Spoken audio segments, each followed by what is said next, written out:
Good evening, everyone. We are doing the live at 5, the day before 4th of July. How is everyone?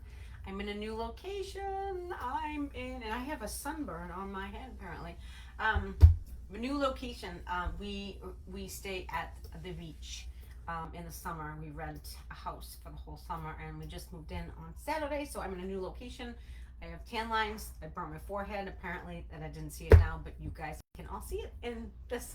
So I'm gonna wait a few minutes for people to jump on. I know it's kind of a funky week. If you're joining me for the first time, say hi. Let me know where you're from, if this is your first time or not. And like I said, I wait a few minutes. I see 3 people on here, so if you're on here, just kind of jump on and say hi. Let me know what's going on. Hey, Tamika, how are you? Tamika, we're talking tonight about overcoming your fear of selling, which apparently a lot of people are afraid to sell. Um, which I was unaware that it was that that big of a thing. So hi Janet, how are you? Janet, you're not afraid of selling. Janet's Janet's in the drop them off, but she's doing amazing. I'm in a new location.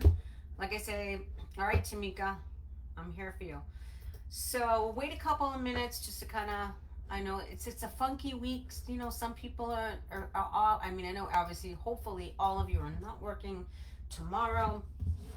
Cleaning. I was on a call last night, and someone I forget who was it told me they were working. Somebody told me they were working. I'm like, you shouldn't be working on July 4th. We have a small team running out on July 5th. We have most of my staff doesn't want to work, so and you can't blame them, right? You can't blame them. Let's see who else is on here. I got this. What do you have? Fear of selling? You don't have fear of selling, Janet. So for those of you that don't know me, I'll kind of start. My name is Cheryl Hadger. I own a cleaning business called Maid up here, 40 minutes north of Boston. And what I do is I also founded Sisters Who Scale, which is this group. It's for cleaning business owners, and I help people that own cleaning businesses and maid services scale their businesses, drop ugly habits, learn to kick that fear in the butt, pick up healthy habits to scale and move forward. So I like to help people to work on the result producing activities, things that are actually going to make your business grow. I started my own cleaning business when I was a single parent, trying to put food on the table. I started with $0. I didn't have any money when I started my cleaning business, and it's grown to over 750,000, and it's still growing by the right result producing activities that I do in my own business, and then I teach everyone in these lives, in the drop them up, and in the private coaching that I offer. I teach everyone to do the same as me, and a lot of people are having phenomenal results. I have people that are doubling, tripling their revenues in a matter of months. So it can be done if you want it bad enough and you're willing to work for it. So I'm glad you're all on here with me tonight. This is my favorite night of the week, besides Friday, because I love my Fridays, because I get to interact with you all. And tomorrow we have a day off. We're celebrating July 4th. Happy Freedom. Let me check in, see what else is on here. Jean, that's going to be you. If you want that to be you, I can make that happen for you. Janet, I don't know how, honey, because you're doing amazing. You're doing amazing. I'm going to be offering something. I have something in the works that I've been thinking about for a long time. So happy 4th, Tamika. Sort of like a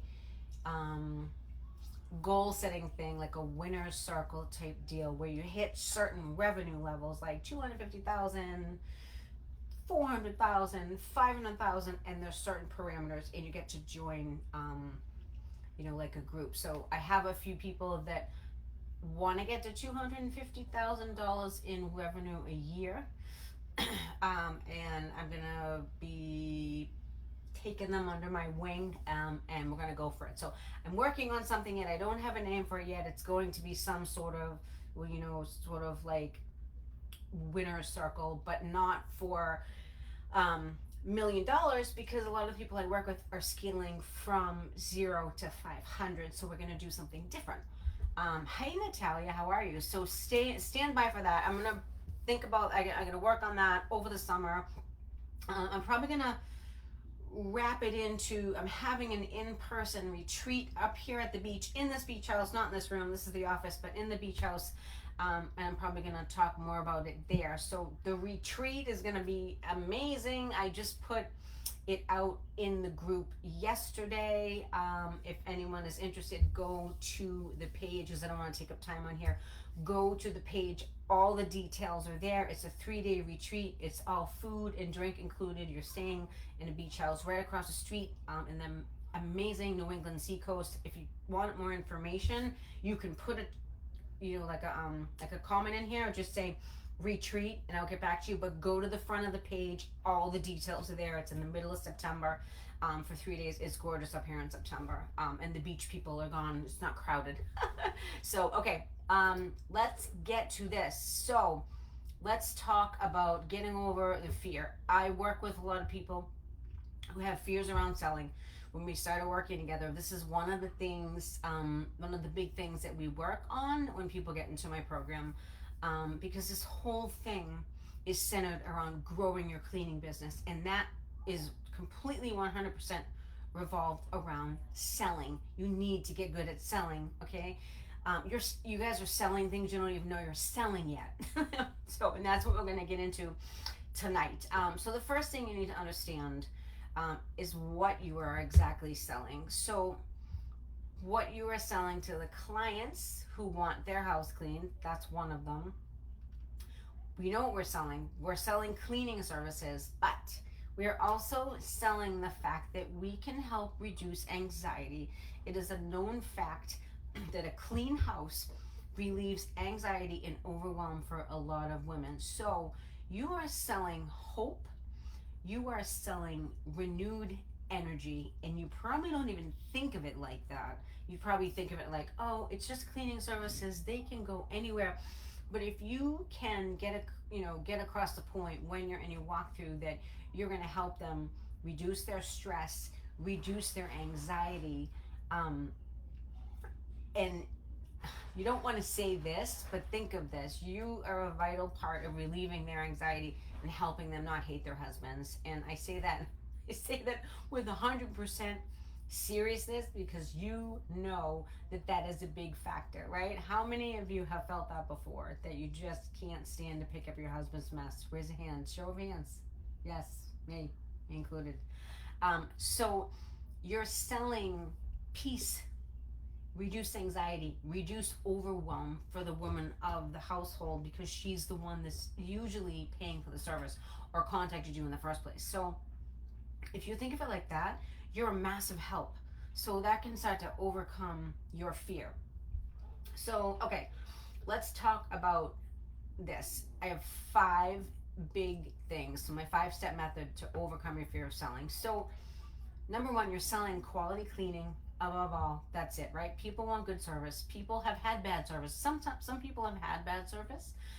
We all know that, but they're looking for good service. So in exchange for that good service, they will give us a premium for that. And the more you can deliver to your client, the more you can charge. And that's this whole thing about having a nice, amazing sales package. So you can deliver that to the client and you can charge a premium price. They're going to see the difference between you and Susie Q that comes to do an estimate, because usually they call a couple of companies, if not 3. So you want to have the best package, the best positionings, because they have many choices. We're all seeing all these pop-up cleaners come up, right? So you need to stand out and be able to soar above everyone and close the client. So I don't want to close every estimate that I go to, and I know that. So you need to work on this closing, like this mentality where you have to get rid of the thought where you want to help everyone, because you can't help everyone. You can help 80% of them, 70%, 80% of them, but that's it. You can't help everyone, okay? Like, don't get me wrong. Like, I know I am the same. You got into this business because you like to help people, but we also got into this business to make money. And there shouldn't be any guilt around this, right? Sometimes you go to a house and it's absolutely gross and you're just like, oh my God, I don't want to do this house. Like back in the day, I would not have charged a dirty house what it's worth just to get the job. I was so focused on getting the job that I would take anything. And that's like the worst thing you can do. Like, I get that, I understand that some of you are trying to fill the schedule, those that have staff, or your staff schedules. When you come to a place like this, you always want to take pics and show your staff, like if any of them would be up for the challenge. Maybe some of them don't even want to do houses like that, right? But you need to be able to know how to estimate the time it would take so you don't get burned on labor. So when you take a really, really dirty house, a challenge house, a half hoarder house, you're better off charging hourly because it becomes more difficult to flat rate these, okay? Because you want to learn how to flat rate so you don't get burned. And some of you are solo cleaning. I recognize that, so that concept isn't in the forefront of your mind yet, but it will be when you start to grow and scale. So it's best to learn it now. All right, does that make sense? So there's a lot wrapped up here in the sale, and the better sales package you build on your walkthroughs, like I teach in my Drop Them Up program, the more confident you can feel charging a higher price for your services. That's the gap, that when you guys are getting nervous, you don't have it in place, or you haven't, or maybe you have something but you haven't done it enough, right? If you keep doing it over and over and over, and little by little, your confidence builds. What's going to help you, and what has helped Janet Baker a lot, she used my organic method on Facebook on building her company, and she's getting referred out the wazoo. She's getting so many leads in her company. She's had to hire a couple of people, so it's working really well. So the testimonials that you build on Facebook are going to help get you in the door. So, okay, great, you're in the door. Now you have to bring the goods. You have to have a great sales package. You have to ask the right questions. You have to not be nervous. So they've already 50% decided that they want to hire you. You need to take them the other 50%, okay? So there's a lot that's kind of wrapped up in that. Let me check in and see who else is here. Olivia, girl, what's up? How are you? How's Navarre? Hot as hell down there? Hey, Jeannie, how are you? Jean's gonna go to 250K. She raised her hand. Girl, let's do it. Okay. Sorry I had too much sun today. You can see my burn on the top of my forehead here. Looks terrible. Anyways, okay, number 2, you're selling trust. Your presentation is everything, okay? These people are letting you into their home, their sanctuary, and you need to protect that and treat their house like it is your own. So what do I mean by this? Not vacuuming into the walls and putting dings in the baseboards. Making sure you or your staff are locking up when you're done, not making dumb mistakes like not locking a door, not shutting a garage door, not breaking stuff. That's the obvious one. They're trusting you or your company to come in and take care of their home. So you have to stress, if you have staff, you have to stress to your staff, because this is super important, okay? You don't want it to be stressful for them to have your staff in the house. You have to look at this as it's a privilege. They're giving you the privilege to go clean their house. I know that sounds a little wacky. They're letting us into their homes. They're paying us for professional services, okay? So showing this stuff in your presentation, or telling them your process for accessing the home, whether it be holding keys in a lockbox at your office, or having them make specific garage codes only for your cleaners. I have them do that so they know there's full disclosure, full transparency. They know we're in the house when we're in the house, because I trust my staff, okay?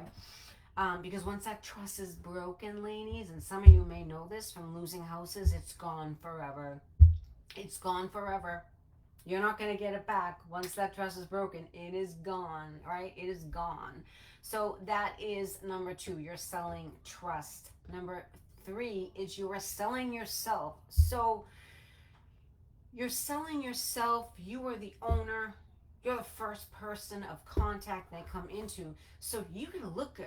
You have to look good on that. You should have a branded shirt on. You should have your hair up. You should have your makeup done. Don't go in like you just came out of a wind tunnel, okay? You have to go in professional. So the first point of contact is you. Your presentation has to be great. You need to dress appropriately, look neat, right? Don't talk about yourself. Nobody cares. Nobody cares what you're going through. You are there for one sole reason, and that is to help them reduce stress, reduce anxiety, clean their house so they can put that away, not be done, go on with their lives, their jobs, their kids, whatever. They don't care about your life, your kids. I'm not being mean. They don't care about your drama or your personal stuff. They do not care.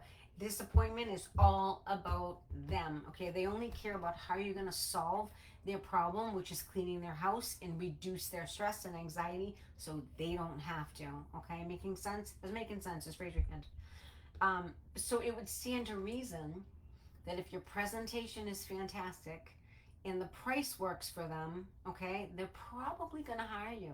So if you're a solo cleaner, they have to like you because you're going to be in their house because it's you they're hiring. So you have to be likable and friendly. So when you're nervous, what happens is they don't have confidence in you and you won't have as high of a closing ratio.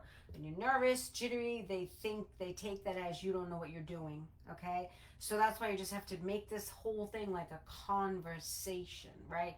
Just relaxed. Oh my God, I love when my staff comes to clean my house. It's like the best day of the week. Anything, right? Anything, just comfortable, relaxed. You want them to tell you their pain. You want them to tell you that they're sick of picking up after their kids. They're sick of picking up after their husband. Their kids have sports on the weekends. They can't get to it. They feel overwhelmed. You're looking for that pain, and then you're going to focus on that pain and provide the solution, which is the solution of house cleaning, okay? I'm going to check in before I switch to a different topic. I'm fantastic, chilling with the babies. Nice. Storming and hot. Oh my God. Steamed shrimp. Hey, Amber. Amber, I'm going to get back to you about the retreat. I saw you made a comment. It's just too hot down there for me, Olivia. I can't do it. I can't do it in the summer. Can't do it in the summer, girl. All right. This is one that now we're going to switch a little bit over. So let's talk about the staff.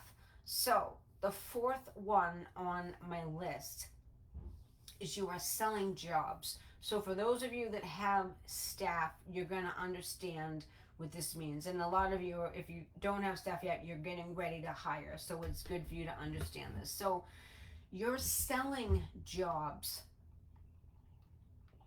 Now, in order to pull off servicing all these amazing clients that you've gathered and you've just now closed, you're gonna run out of energy. You won't be able to do all of them yourself, as you know that, right? Usually you could have a maximum of about 20 to 25 clients by yourself, and then you're just gonna burn out city after that. So in order to pull this off, you need to get staff to service them. So now you're still selling, but now you're selling employment. In your ads, you're selling employment, okay? So you're still selling, but now you're selling an opportunity. And this is one of the most overlooked things that Maid service owners do, and that's why it's a big piece in my Drop Them Off program. So I teach you how to write ads. I teach you how to attract the right people that are going to apply, because you can't just put any old ad out there. You can't put boring stuff out there. You got to learn how to do Indeed, because for the most part, a lot of them are coming from Indeed. So you're selling an opportunity. You can't just throw any other words up there to hire people or anything like that. It's a very overlooked process. So you should be spending a good amount of your time on managing in your hiring division. When you get larger, it should be considered a little division, okay? If you think of it, right? You can't just wing this part. And this is where so many owners get frustrated, because they're not hiring quality clients. They're not hiring quality candidates, okay? Because they're not putting enough time into this hiring process. And that's where the frustration comes, because you're bringing in a motley crew of people and they're not working out because they're not meant for the job, okay? Making sense? All right. So this is like serious business here. Has anyone here, and you guys are going to laugh, has anyone here had the wrong employee working for them? I bet Jeannie has. Jeannie, anyone that's had employees on this call who has had the wrong employee work for them, and tell me the story on the right hand side. We're going to look at it in a second. There could be someone toxic.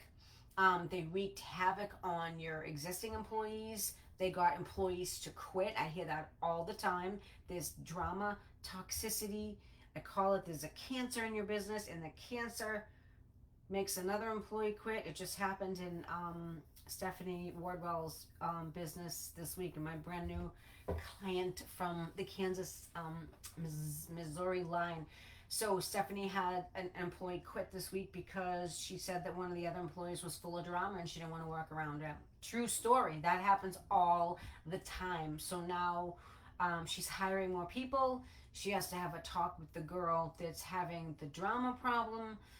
It's a big issue. That's why you can't just hire anyone, because you don't want to bring in all these toxic people. Okay, they can destroy your reputation out in the community. They can destroy your team. So now you have other people quitting on your team because they don't want to work with this person because they're so toxic, right? So when this stuff happens, why would you spend so little time on learning how to hire people and interview people and getting good with people? That's a big thing. That's one of the major things on how you build your company, is having good, solid people. That is why I haven't cleaned in years, because I've learned and I know how to manage people. I know how to motivate people. I know what makes them tick. I know how they think. And your people are going to give you your freedom. Look at me. I don't clean anymore. I have freedom because I've learned how to master this, and I teach all of you the same thing. If you trust me, I know how to do this.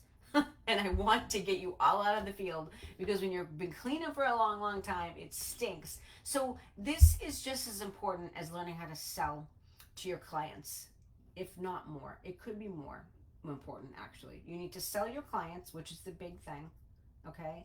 And your trust and all that stuff. And you're selling to try and attract good people to work for your company. Okay. The fifth one you're doing, and this is once you get these good people that you hire, you are selling company culture. All right. Now you're in a position where you have these good people. It's great. Now you're going to motivate them to stay. And that's another big thing. You want people to stay. You want people that are going to have longevity with company. Okay? You're going to keep them. How do you keep them? Okay.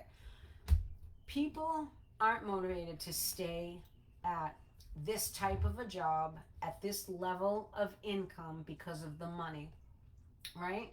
They can go to McDonald's, they can go to Chick-fil-A, they can go, the post office or whatever, and make the same amount of money. We're not paying six-figure jobs here. You know it, I know it. So you have to motivate them in different ways, okay? They are motivated by three things, if you want to write this down. They are motivated if they like the scope of work. So if they like to clean, you obviously have to hire someone that likes to clean. And believe it or not, you will get people that have no idea what professional cleaning services really entails. They have no clue in the world. They think it's going to be an easy job. I don't even hire people. When people say to me in an interview, no, I can clean, how hard can it be? They don't get the job. Because they don't understand that it's a physically demanding job. They don't get it. Don't hire those people, right? Okay. They like the scope of work. They like to clean. That's number one. Number two, they're motivated because they like coming to work, because they like their coworkers. So number two is they like their coworkers. That means there's no drama. Correct.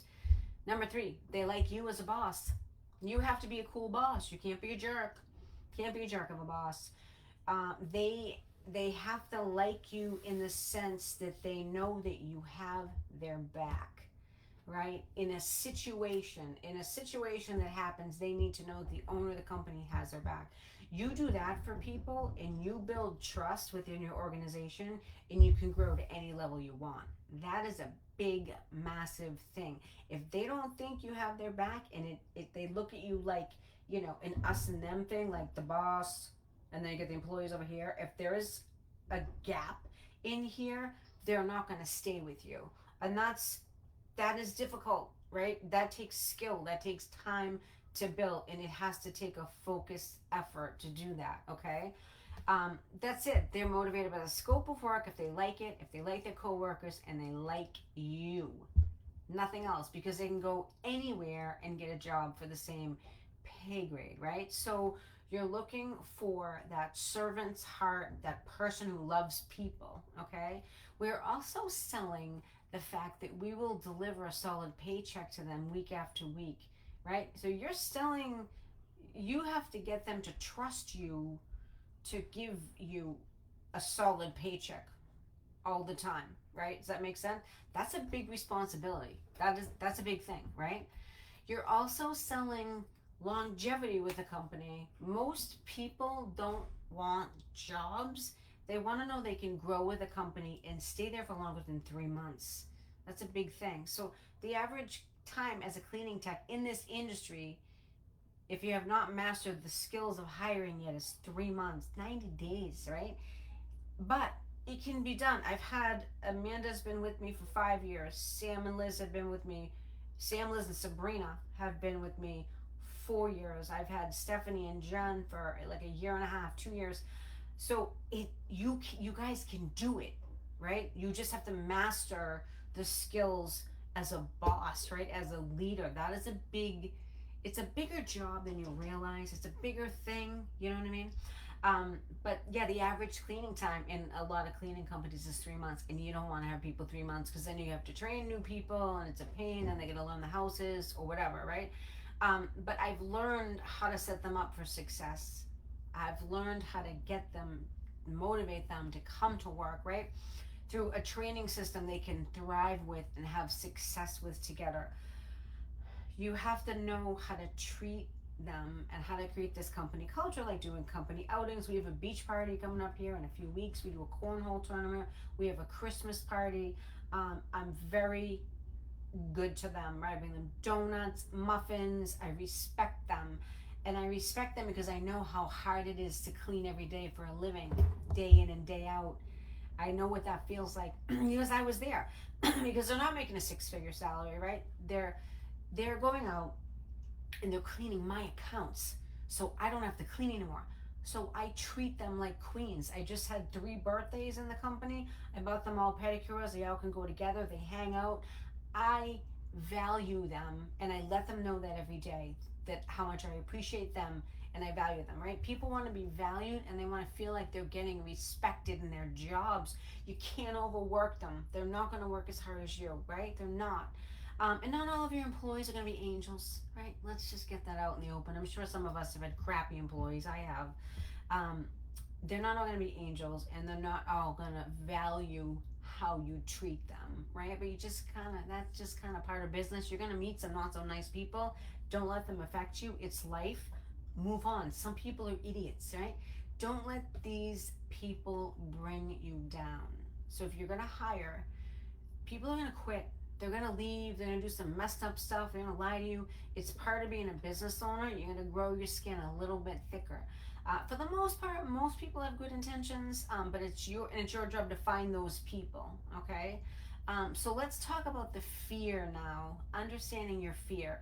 Take the time to reflect on what is actually causing the fear. Is it fear of rejection?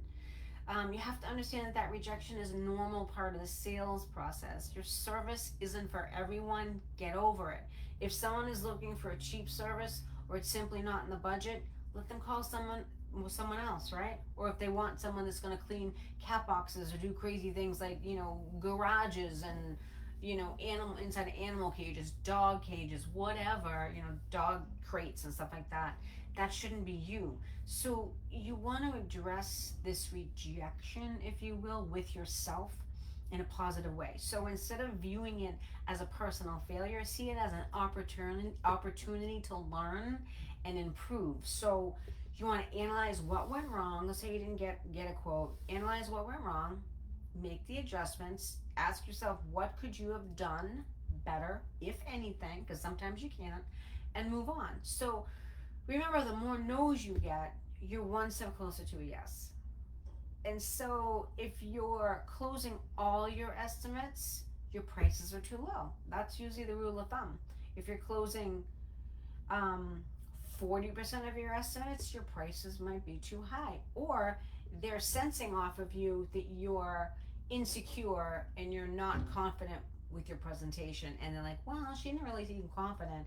And they're not going with you. That could be happening too. So, how many here are closing all your estimates? Show of hands. Let's see. Ooh, I get a lot of notes here.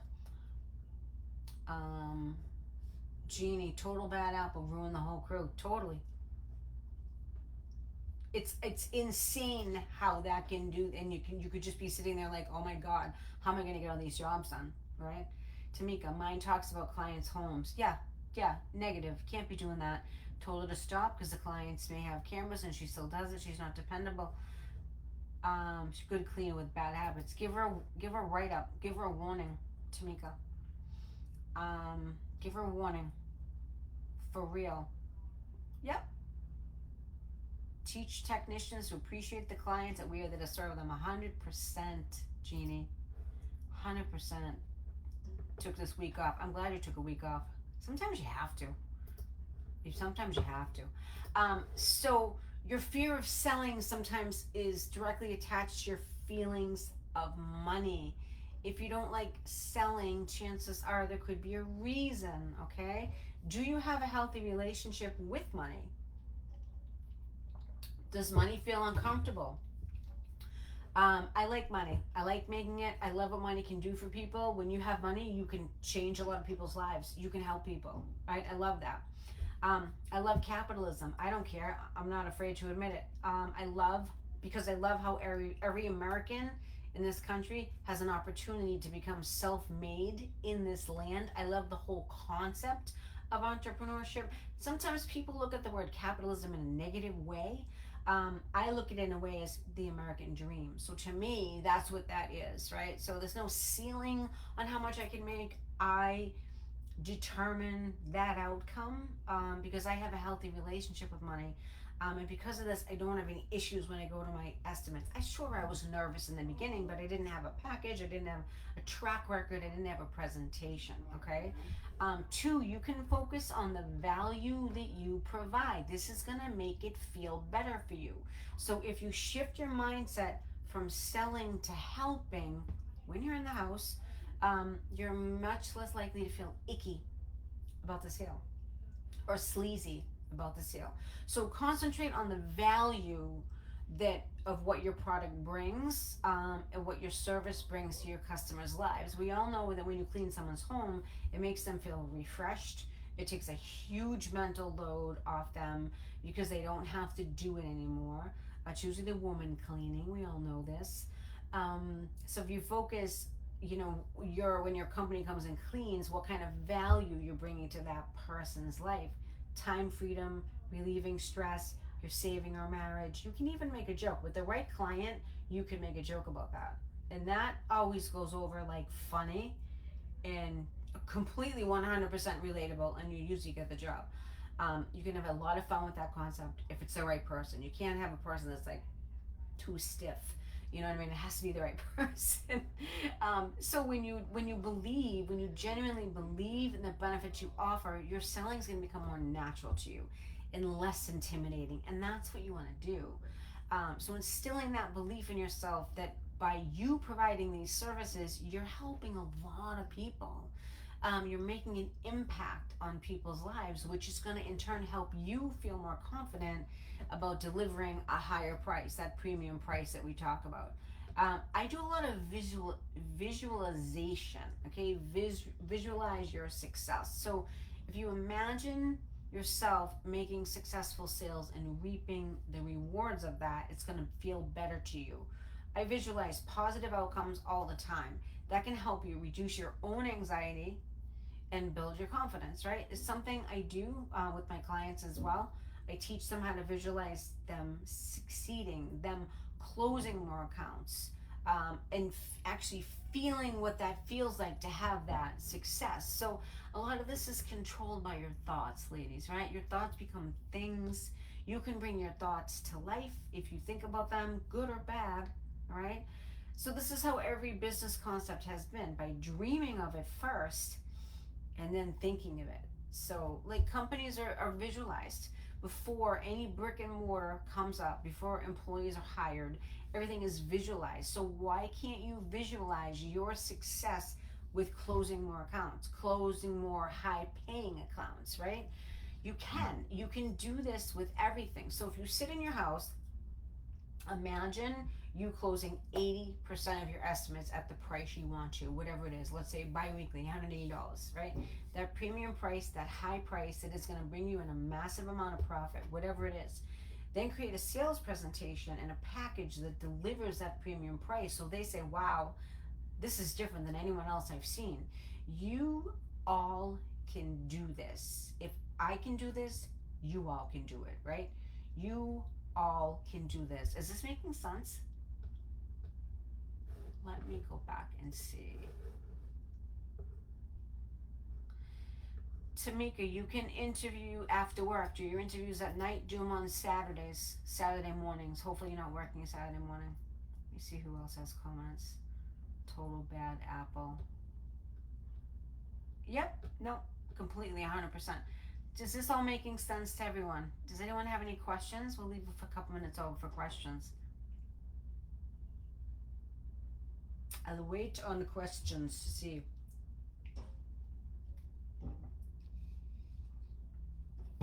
Any questions? No one has any questions. Everyone's amazing. Everyone's gonna go out and close 80%. What's the biggest thing that scares you about sales? Janet, are you still on? What's the biggest thing that scares people about sales? Let's see, I'm gonna look through these. Okay, new comment. Okay. Jana, what's the biggest thing that scares you about sales? I'll wait for her to answer. Yep. A lot of this is in your own head. Yeah, Jeannie, you don't want to close all your sales. I don't want to close all of mine either. Some of them I go to, I'm like, oh, get me out of here. Tamika, biggest thing that scared me is not getting contracts from pricing too high. So you have anxiety before you go. Do you do in-person walkthroughs?